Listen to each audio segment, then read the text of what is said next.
पहचानने संबंधी एक गतिविधि करने जा रहे हैं, तो तैयार है बच्चों? तो रेडी? चलो शुरू करते हैं।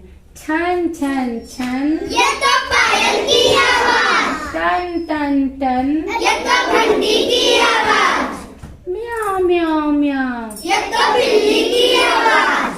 भाव भाव भाव, ये तो कुत्ता की आवाज। पो पो पो, ये तो मॉडल की आवाज। चिट चुट चुट, ये तो चुटकी की आवाज। ढप ढप ढप, ये तो ढोलक की आवाज। छन छन छन, ये तो पायल की आवाज। टन टन टन, ये तो घंटी की आवाज। म्याऊ म्याऊ म्याऊ, ये तो बिल्ली की आवाज। भाव भाव भाव, ये तो कुत्ता की आवाज।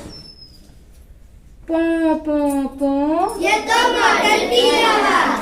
चिट चुट चुट, ये तो चुटकी की आवाज। ढप ढप ढप। ये तो ढोलक की आवाज। यदि हमारा वीडियो पसंद आया हो तो इसे लाइक कीजिए, शेयर कीजिए। इसी तरह के अन्य वीडियोस पाने के लिए चैनल को सब्सक्राइब कर बेल आइकन कॉल पर प्रेस कर लीजिए। मिलते हैं अगली वीडियो में। धन्यवाद।